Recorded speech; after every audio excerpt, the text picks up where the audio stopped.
I've worked maintenance in office buildings for nearly 11 years, and elevators break down all the time. But there was one elevator that never actually malfunctioned, at least not according to the inspection reports. Every camera showed it empty. Every sensor insisted no one was inside. Yet 3 people disappeared after riding it alone. I laughed at those stories until I was the one trapped inside. What happened over the next 36 minutes is the reason I will never step into an elevator by myself again. The first time I heard the rumor, I laughed. I've worked as a night maintenance technician for almost 11 years. My job was simple: fix broken lights, reset electrical panels, unclog drains, and occasionally rescue someone stuck in an elevator. People assume abandoned hospitals or old hotels are the creepiest places to work overnight. They're wrong. Modern office buildings are worse. They're quiet in a way that's almost unnatural. Thousands of people spend the day inside them. But after midnight, it's like the building forgets humans ever existed. Every hallway echoes. Every air vent sounds like someone whispering. Every elevator feels like it's watching you. The building I worked in was a 30-story financial tower in downtown Chicago. During the day, nearly 6,000 employees worked there. After midnight, usually fewer than 15 people remained. Mostly security guards, cleaning crews, and me. The elevators were surprisingly advanced. 8 passenger elevators, 2 freight elevators. Every movement was controlled by computers. They almost never failed, except elevator 6. According to maintenance records, nothing was ever wrong with it. Yet people constantly complained about strange things happening inside. Doors opening on floors nobody selected. Buttons lighting up by themselves. The elevators stopping for several seconds between floors.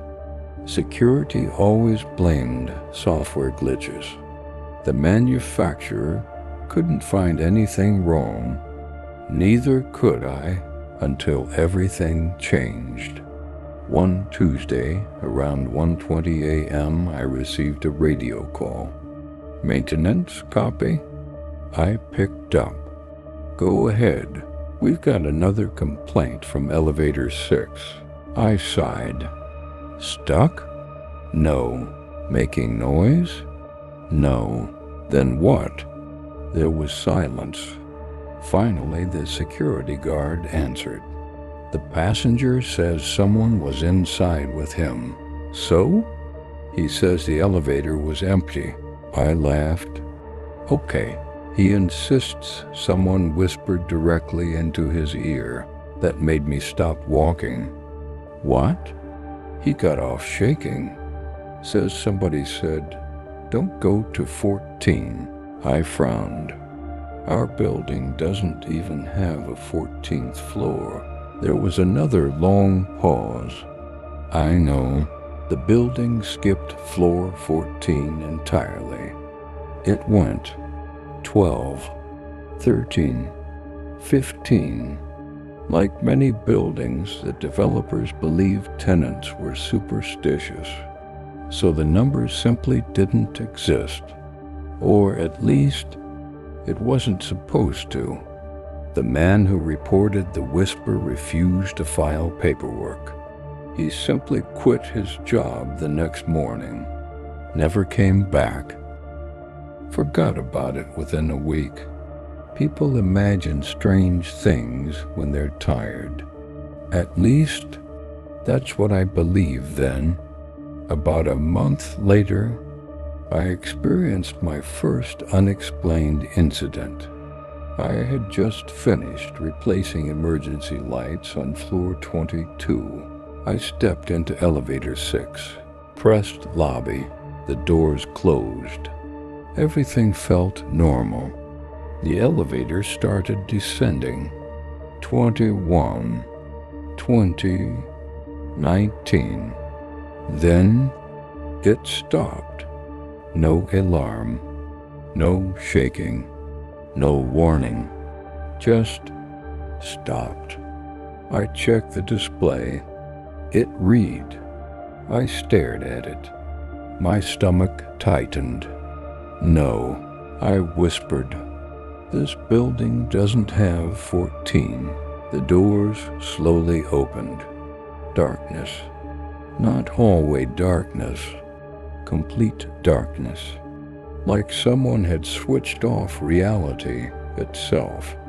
No emergency lights. No exit signs. Nothing. Just black. The hallway beyond the elevator looked endless. I couldn't even see the opposite wall. I pressed door close.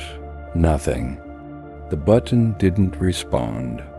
I pressed every button. Nothing. And so the doors remained open. Then I heard footsteps. Very slow. Somewhere inside the darkness. Tap, tap, tap.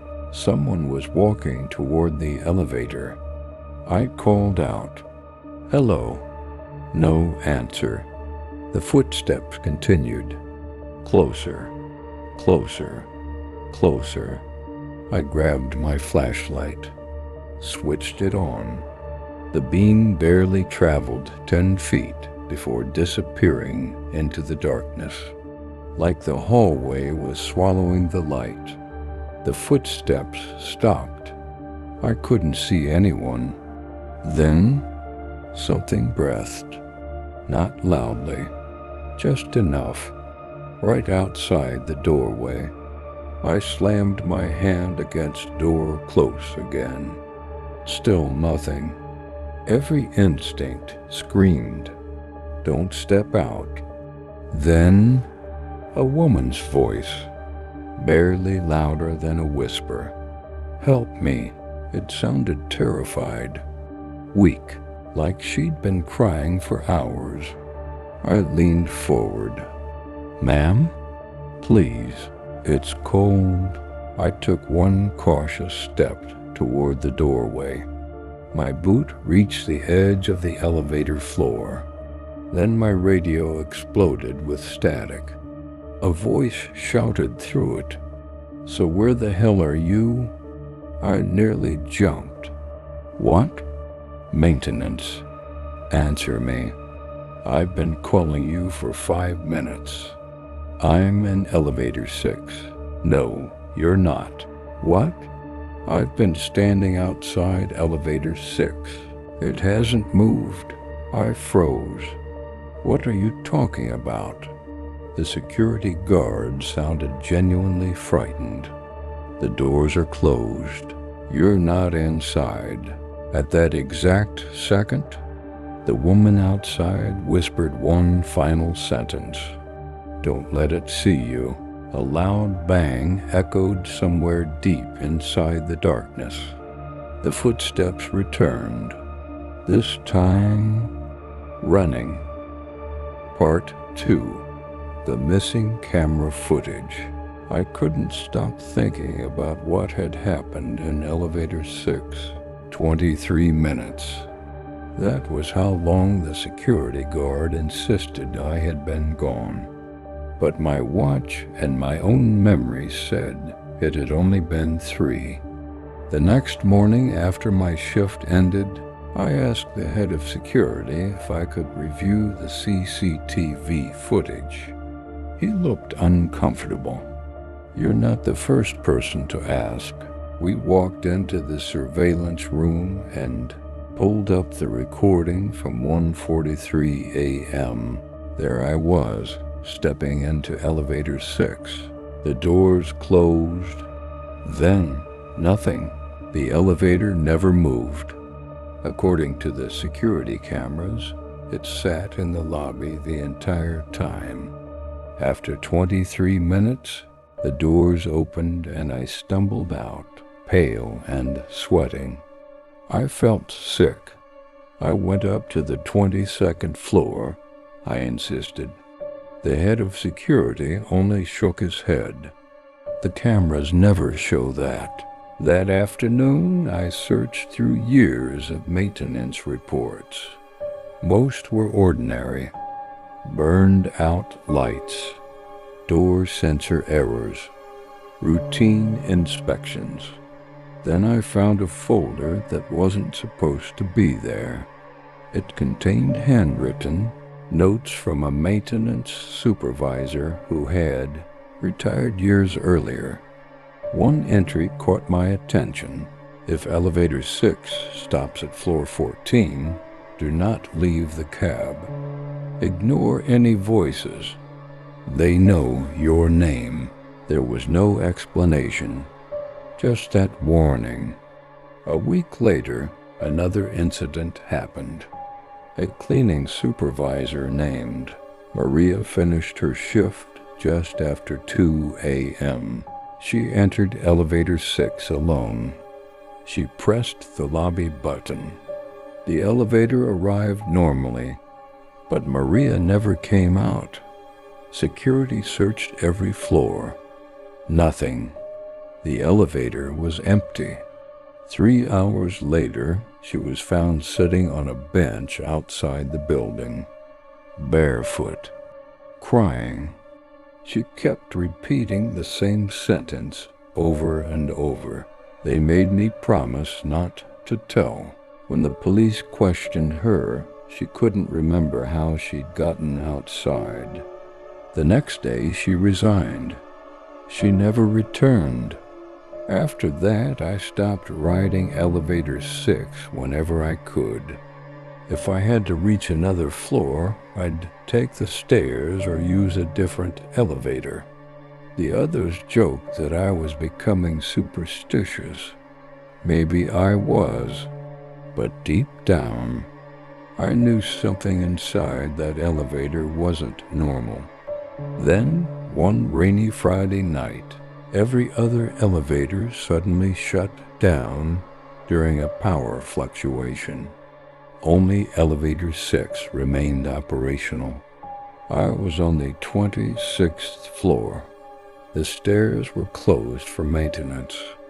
I had no choice. As the doors slid open, I hesitated. The cab was empty. At least, it looked empty. I stepped inside. The doors closed. I pressed the lobby. The elevator began descending. 25, 24, 23. Then every button on the control panel lit up at once. A soft chime echoed through the cab. The elevator stopped. The display showed only one number, 14. The doors started to open. This time, I didn't look outside. I remembered the warning. Do not leave the cab. Then I heard a little girl's voice. Excuse me. She sounded no older than 8. Can you help me find my mom? My hands clenched into fists. I kept my eyes fixed on the floor. The voice came closer. Please, I've been waiting for someone. Then I felt it. A tiny hand, gently wrapping around my wrist. Ice cold. I looked up without thinking. There was no little girl, only the open doorway, and a dark hallway where something tall was slowly beginning to emerge from the shadows. The elevator doors suddenly shuddered. For one terrifying second, they stopped halfway closed. As the tall silhouette moved closer, the lights inside the elevator went out. The end, that's for today. Subscribe Ghost Fair YouTube channel for more interesting horror stories.